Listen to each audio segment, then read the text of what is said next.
तुम्बाड़ बस एक फिल्म नहीं, एक एक्सपीरियंस है। एक हॉरर फिल्म जो आपको डरा देगी। कहानी हमें तुम्बाड़ ले जाती है, एक ऐसा गांव जिसे समय भूल गया है, हमेशा बारिश में भीगा और अंधेरे में डूबा हुआ। हवा भारी है, नमी से नहीं बल्कि राजों, लालच और डर से। गांव श्रापित है। हमें बताया जाता है लोगों के लालच का नतीजा। जमीन के गर्भ में छिपे सोने की भूख ने उन पर एक भूले हुए भगवान का क्रोध ला दिया है। गांव वाले डर में जीते हैं। हस्तर की कहानी से डरे हुए एक दुष्ट देवता जो उस खजाने की रक्षा करता है जिसकी उन्हें इतनी सख्त चाह है। फिल्म का सेटिंग उतना ही कैरेक्टर है जितना कि उसमें रहने वाले लोग। जर्जर इमारतें, हमेशा रहने वाली बारिश और दमनकारी अंधेरा बेचैनी और अनिष्ट का माहौल बनाते हैं, दर्शकों को श्रापित गांव के बीचों बीच खींच लेते हैं। इसी शैडोवी दुनिया में हमारी कहानी सामने आती है। महत्वाकांक्षा, लालच और उस भयानक कीमत की कहानी जो एक आदमी फॉरबिडन वेल्थ के लिए चुकाने को तैयार है। तुम्बाड़ के केंद्र में हस्तर की कहानी है। एक ऐसी कहानी जो एक पीढ़ी से दूसरी पीढ़ी तक फुसफुसाई जाती है। अनियंत्रित इच्छाओं के खतरों की एक चेतावनी। हस्तर, वे कहते हैं, एक भगवान था, लेकिन उसकी भूख की कोई सीमा नहीं थी। वह दुनिया का सारा सोना, सारा खाना, सारे सुख चाहता था। दूसरे देवताओं ने उसकी इंसेशबल एपेटाइट से डरकर हस्तर को श्राप दिया, उसे धरती मां के गर्भ में कैद कर दिया, उसका खजाना हमेशा के लिए उसकी पहुंच से दूर। लेकिन कहानी यहीं खत्म नहीं होती। यह एक सीक्रेट की बात करती है। हस्तर के खजाने तक पहुंचने का एक रास्ता, लेकिन एक भयानक कीमत पर। गांव वालों का मानना है कि धरती के अंदर एक हिडन पैसेज है, हस्तर के धन की ओर ले जाने वाला एक गर्भ। लेकिन इस पैसेज की रक्षा एक क्रीचर करता है जो हस्तर की भूख का प्रतीक है। केवल एक बलिदान देकर, प्राणी की भूख को शांत करके कोई खजाने तक पहुंचने की उम्मीद कर सकता है। कहानी एक कांस्टेंट वार्निंग के रूप में कार्य करती है, एक रिमाइंडर की कुछ इच्छाओं को दबा देना ही बेहतर होता है। डर और प्रलोभन की इसी पृष्ठभूमि में हमारा प्रोटैगनिस्ट विनायक कहानी में प्रवेश करता है। तुम्बाड़ के केंद्र में हस्तर की कहानी है। एक ऐसी कहानी जो एक पीढ़ी से दूसरी पीढ़ी तक फुसफुसाई जाती है। अनियंत्रित इच्छाओं के खतरों की एक चेतावनी। हस्तर, वे कहते हैं, एक भगवान था, लेकिन उसकी भूख की कोई सीमा नहीं थी। वह दुनिया का सारा सोना, सारा खाना, सारे सुख चाहता था। दूसरे देवताओं ने उसकी इंसेशबल एपेटाइट से डरकर हस्तर को श्राप दिया, उसे धरती मां के गर्भ में कैद कर दिया, उसका खजाना हमेशा के लिए उसकी पहुंच से दूर। लेकिन कहानी यहीं खत्म नहीं होती। यह एक सीक्रेट की बात करती है। हस्तर के खजाने तक पहुंचने का एक रास्ता, लेकिन एक भयानक कीमत पर। गांव वालों का मानना है कि धरती के अंदर एक हिडन पैसेज है, हस्तर के धन की ओर ले जाने वाला एक गर्भ। लेकिन इस पैसेज की रक्षा एक क्रीचर करता है जो हस्तर की भूख का प्रतीक है। केवल एक बलिदान देकर, प्राणी की भूख को शांत करके कोई खजाने तक पहुंचने की उम्मीद कर सकता है। कहानी एक कांस्टेंट वार्निंग के रूप में कार्य करती है, एक रिमाइंडर की कुछ इच्छाओं को दबा देना ही बेहतर होता है। डर और प्रलोभन की इसी पृष्ठभूमि में हमारा प्रोटैगनिस्ट विनायक कहानी में प्रवेश करता है। विनायक, हमारा प्रोटैगनिस्ट, महत्वाकांक्षा से प्रेरित एक आदमी है जो अपने मीगर एग्जिस्टेंस से ज्यादा चाहता है। एक बच्चे के रूप में हस्तर की कहानी से परिचित होने के बाद विनायक धन के वादे, सोने के आकर्षण से ऑब्सेस्ड हो जाता है जो किसी भी डर या नैतिक डिलेमा से बड़ा है। वह तुम्बाड़ में अपने आसपास की गरीबी और दुख को देखता है और मानता है कि हस्तर का खजाना इससे बचने, उस जीवन को प्राप्त करने की कुंजी है जिसके वह हकदार है। विनायक धन की तलाश में चालाक, साधन संपन्न और पूरी तरह से बेरहम है।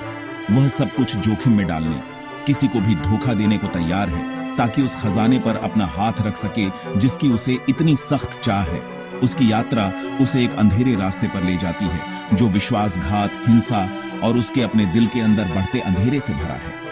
वह उस लालच का रिफ्लेक्शन बन जाता है जिसका वह फायदा उठाना चाहता है। उसकी इंसानियत धरती मां के गर्भ में हर सफल प्रयास के साथ धीरे धीरे खत्म होती जाती है। सेक्शन 4, देवी का गर्भ निषिद्ध में प्रवेश। कहानी एक हिडन पैसेज की बात करती है। धरती के भीतर एक गर्भ जहां हस्तर का खजाना सुरक्षित है। यह एक खतरनाक यात्रा है, खतरे से भरी, जहां हर कदम आपका आखिरी हो सकता है।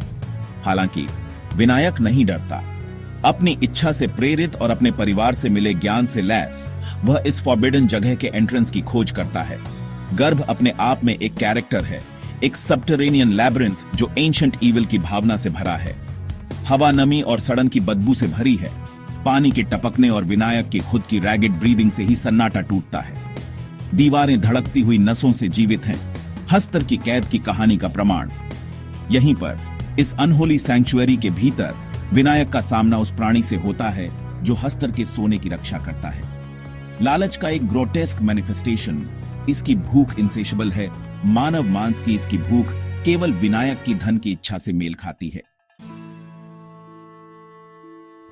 सेक्शन 5, लालच की कीमत। एक मां का बलिदान और एक बेटे का पतन। विनायक की धन की खोज एक भयानक कीमत पर आती है। लालच से प्रेरित उसके कार्यों के उसके आसपास के लोगों के लिए गंभीर परिणाम होते हैं। उसकी अपनी मां तुम्बाड़ के श्राप से पागल हो जाती है, अपने पूर्व स्व का एक खोल बन जाती है। उसकी महत्वाकांक्षा की कीमत की एक कांस्टेंट रिमाइंडर। वह अपने ही परिवार का शोषण करता है और अधिक सोना प्राप्त करने की अपनी एलैबोरेट स्कीम्स में उन्हें मोहरे के रूप में इस्तेमाल करता है। उसका भाई ईर्ष्या और नाराजगी से प्रेरित होकर एक दुखद अंत से मिलता है। विनायक की धन की तलाश में एक और कैजुअल्टी। विनायक का अंधेरे में उतरना देखने में धीमा और दर्दनाक है।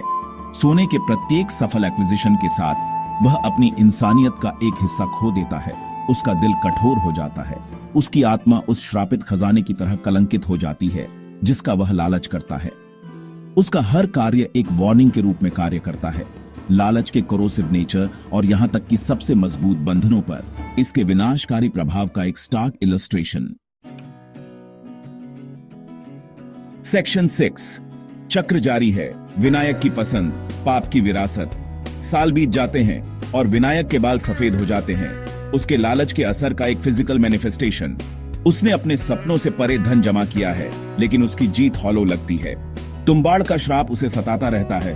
उसके द्वारा बहाए गए खून, उसके द्वारा नष्ट किए गए जीवन उस आत्मा की याद दिलाता है जिसे उसने धन की अपनी रिलेंटलेस परस्यूट में बलिदान कर दिया है। वह तुम्बाड़ लौटता है, इस बार सोने के लिए नहीं, बल्कि अपने अतीत से बचने की एक व्यर्थ कोशिश में, अपने द्वारा किए गए पापों के लिए कुछ रिडेम्पशन पाने के लिए। लेकिन लालच का चक्र आसानी से नहीं टूटता। विनायक डेस्परेशन के क्षण में एक चुनाव करता है जिसके उसके लिनेज के लिए स्थायी परिणाम होंगे। वह चक्र को बनाए रखना चुनता है।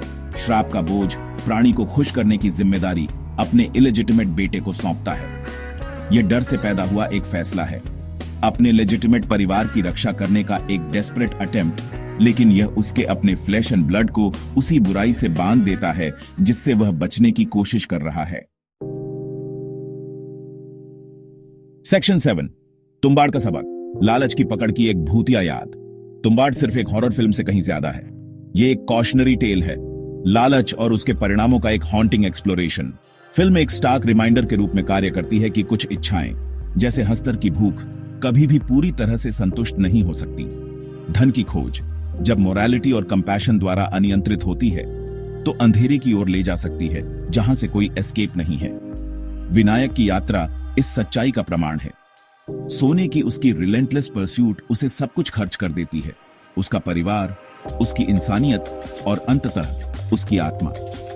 फिल्म हमें बेचैनी की एक लिंगरिंग सेंस के साथ छोड़ देती है, एक रिमाइंडर की लालच के बीज हम सभी के भीतर बोए जाते हैं। यह एक ऐसी कहानी है जो क्रेडिट्स रोल होने के बाद भी आपके साथ रहती है। आपको अपनी इच्छाओं, धन और महत्वाकांक्षा के साथ अपने संबंधों और उनके लिए आप जो कीमत चुकाने को तैयार हैं, उसका सामना करने के लिए मजबूर करती है। तुम्बाड़ हमें याद दिलाता है कि असली धन भौतिक संपत्ति में नहीं, बल्कि हमारे चरित्र की ताकत और प्रलोभन का सामना करने पर हमारे द्वारा किए गए विकल्पों में है।